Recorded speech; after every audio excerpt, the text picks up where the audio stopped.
उस्ताद पैसा गौला, पैसा के बात हो गई।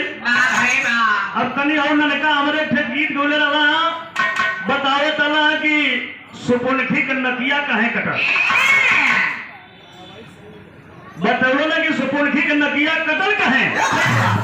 वो करे नाक कटले के बहुत बहुत कारण रहा, जौने ने एक कारण बतेबे कि न बच्ची त्रिलोकीनाथ जी। और सुपुनखी उम्मन के मेहरारू राज और पूरे परिवार का नाक कटौले, अपन आपन तो कटेबे कर, लेकिन संगे संगे परिवार के भी नाक कट गई। कभी ओकर विस्तार सुना, सुपुनखी के रहा कैसा रहा, कभी भी भाव लिखत हो मास्टर।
बोझवा की धरती से और इधर 51 रुपए का आशीर्वाद राजदेव यादव ई मोटर मालिक।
लेकिन बारे सुपुनखी रात के घड़ी से 12 बजे रात के महल से निकलल, श्रृंगार बनाए के निकलल बात और पियावान जंगल की तरफ बढ़ गई घूमते घूमते। और जब बढ़ल ये समय के भाव कभी नहीं होते सुधराई के वर्णन करते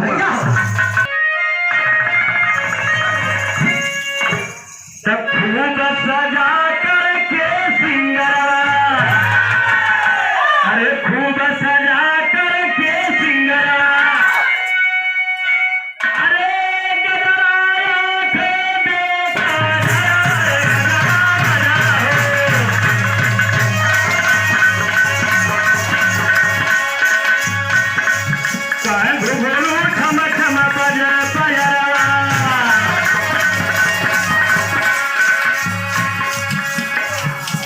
चमकाए विद्या भी चली लड़ा।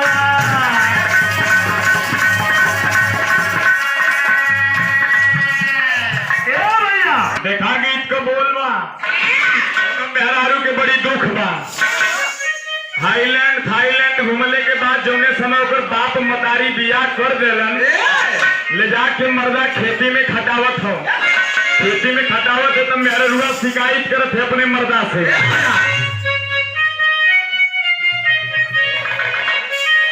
यह बताओ, अरे हम तो नहीं कलश, हम तो नहीं हरे रहत रही एसी में। यह बताओ थे, अरे हम तो नहीं हरे रहत रही।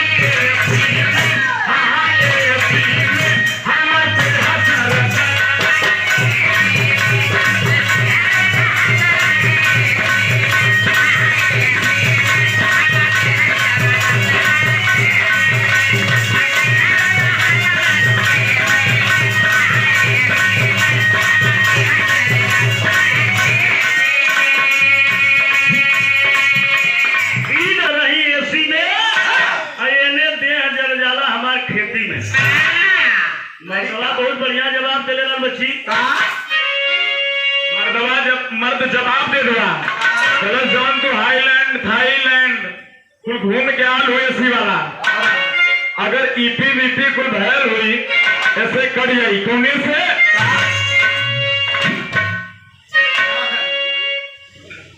अरे ना हिम्मत मिली एसी कूलर कल एसी कूलर जवन मजा न दे मजा देहात का देगा अरे ना हिम्मत मिली एसी कूलरिया जवन मजा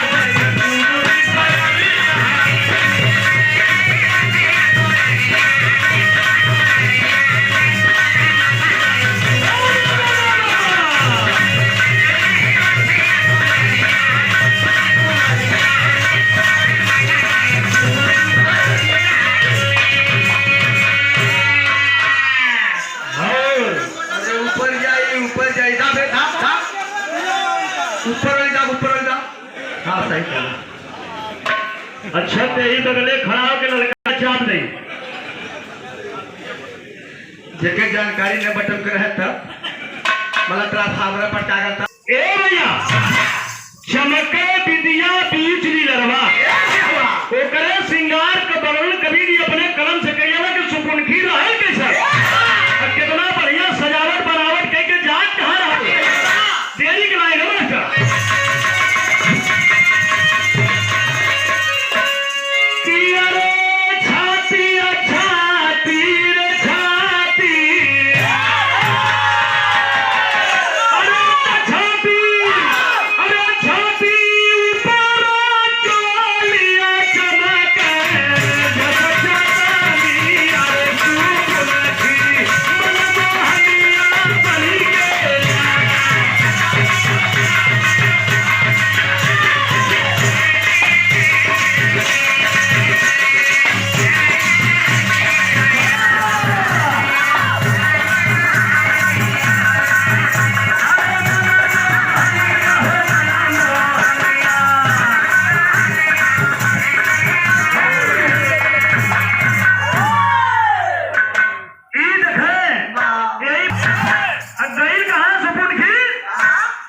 सुपुनखी पहुंचल बियावान जंगल में दरिया के किनारे हवा पुरवा चलत हो वही जो सुपुनखी करता है लाइन लिख रहा मास्टर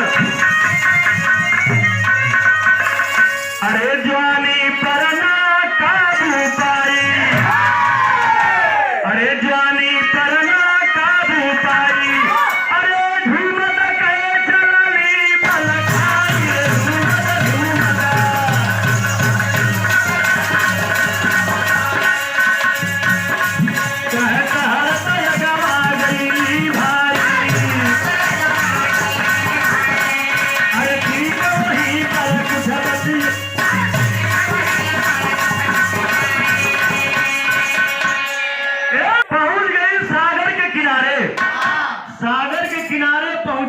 एकदम बढ़िया बतावे जरा इंसान देखने के बाद तो खुदे पागल हो जाए अब देखने से वो रात के बेला में सुपुनखी के देखे वाला रात के बेला में के रहल बतावे जरा वही दरिया से निकले वाला सागर से ना रह गया उनका पानी नीचे ऊपर हिलत बा सागर निकलने जाए के सुपुनखी के आगे खड़ा होने गए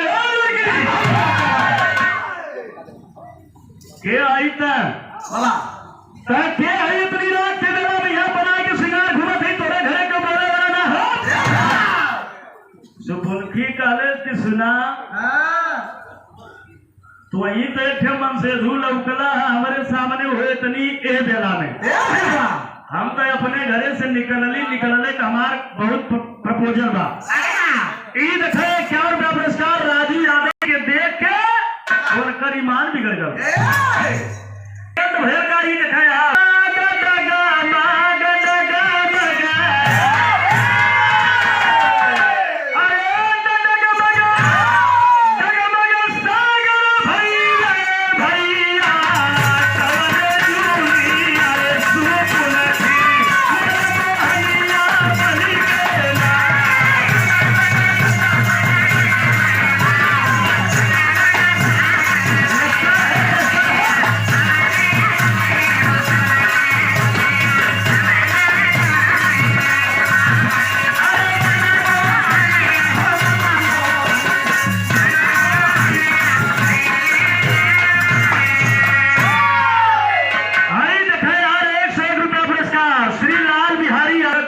सागर का नियत घबरा गई।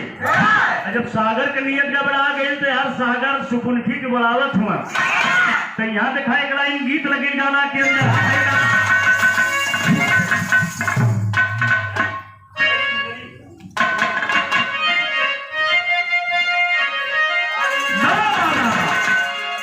गीत लाइन आगे की मोनरी,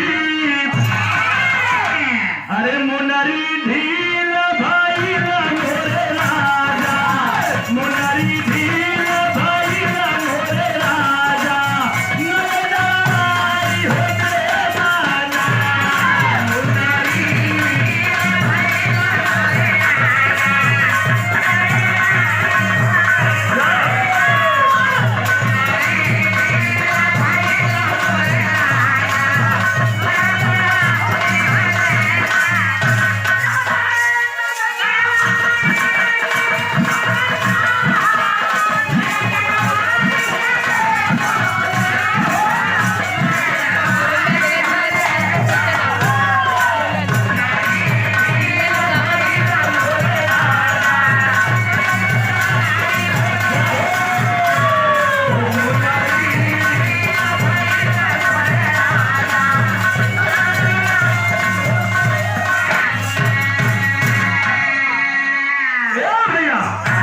बड़ी सुंदर कलाकारी हो बहन भी। हाँ लेकिन दुक्कड़ बजी तब ये हमारे परम हुआ। अरे तब गोरिया ए नंदलाल यहाँ राजा तनी देखी कितना तोरे करियाई में जोर हो। अरे तब गोरिया गोरिया नैन से करताई सारा, गोरिया नैन से करताई सारा,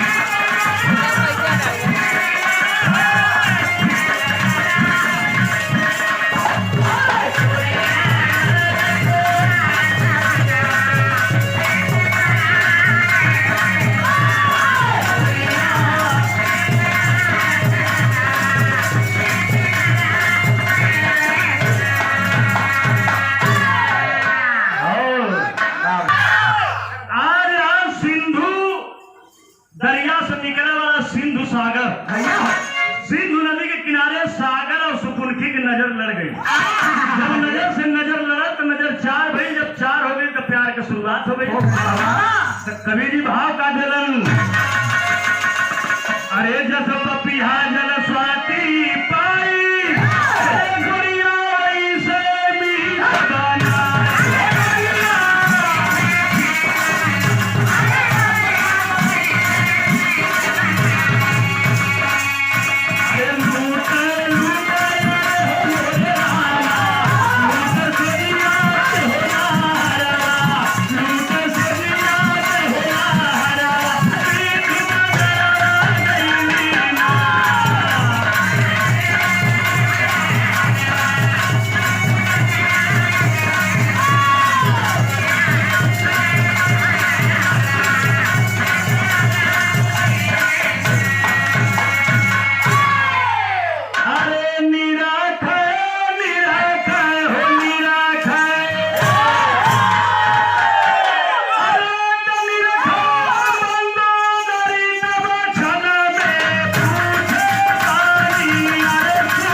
यही भाव सागर सुपुनखी का मेल होगा। ये मेल बहुत दिना चला, अब मेल हो थोड़ा काम बिगड़ गल तो झमेल हो लगल। अब सुपुनखी आई अपने घरे यानी अपने महल में आई भैया सुपुनखी जब आई तो रावण का दुल्हन मंदोदरी यानी सुपुनखी के भौजाई गई सुपुनखा के लगे कालिन का हो नंदो कि कैसा नंद का बंदे सुनते था का बात है सुपुनखी कॉलेज की देख भौजी हमारे बतिया दिन हमारा तबियत पानी कुछ गड़बड़ लेकिन मेहरारू के बाद मेहरारू जाने में टाइम ना लगे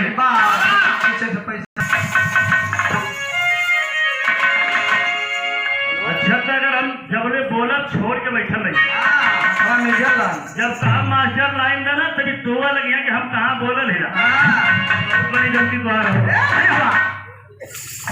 अरे वह का जब हम धुन बोलत न तुरंत देता कौनो दुल्हन रहे कौनो दुल्हन जान ना चाहतियो यानी कौनो लड़की के शादी भइल ससुराल जाए ना चाहतियो लेकिन ससुराल वाला जबरी के वहाँ घरे वाला ठेलत हुआ की जो तो भाव आप लोग समझिए दो अच्छी बात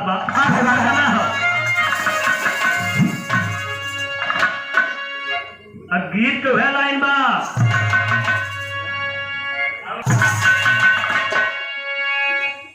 गीत तो है लाइन बा अब मास्टर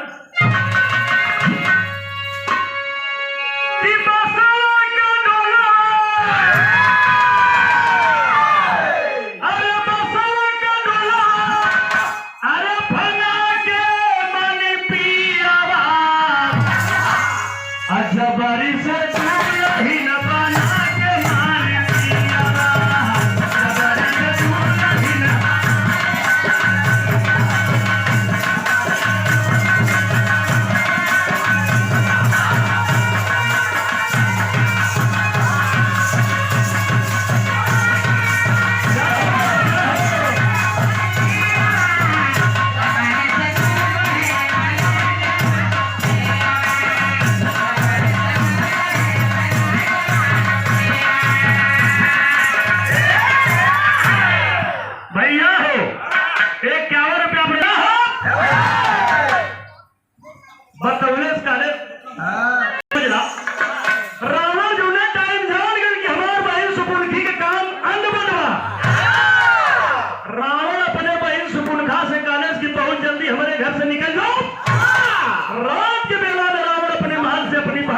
को निकाला है। जब सुपुनखी निकला तो रोवत गावत गई कहा, वही सागर के पास पहुंचे जाए के कलश कि तुहार देन ये जो हम घरे से तित हो गई या तोह से तित हो गई। सागर कलर घबरा दिन जवन तोरे पेट में गर्भ जवन बच्चा हो वो बच्चा का पालन पोषण क्यों न करी, ओकर पालन हम कर। जवन तिलोकी बच्ची बतावत अलग कि शेषा अवतार में लक्ष्मण उनकर मेहरारू के कैसे कैसे भयल लाल तो कुल बदला भइल। तो बात के तनी समझ ला, जौने टाइम यार सागर एक लड़की पैदा भइल सुपुनखी के पेट से, सागर ओकर लालन पालन कैला कहा अपने लगे रखे।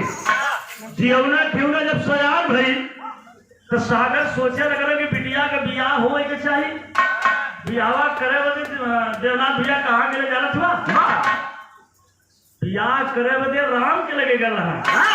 जैसे सुपुनखा का लाली कि हम तोसे बियाह करब तो लक्ष्मण नकिया काट देना, वही तरह सागर अपने बिटिया का बियाह करे बदे राम के लगे गई ना, दशरथ के लगे गई ना। दशरथ से कहा कि अपने बेटवा राम के बियाह हमारे बिटिया से कहता। भगवान राम सुनना तो कहे बाबू हुकारी न भरे नहीं तो काम बिगड़ जाए। दशरथ कहे भाई रुका पूछ लेवेदा, जवन कहा तो होबे करी लेकिन पूछ लेवेदा। राम से पूछला तो कहला हम बियाह करब हो रहा। ये बतावा कि जब एक मेहरारू हमरे लगे सीता है तो बियाह का करे करी। तो कहलन भाई अबू जवन कहना कौन प्रस्ताव तोरे सामने हो। भगवान राम कहलन कि हम बियाह न करो। सागर बड़ा हाथे बड़े गिरने बदे काहे चोरी में बिटिया रहो, बाप कमाई हरू। ये हमारे को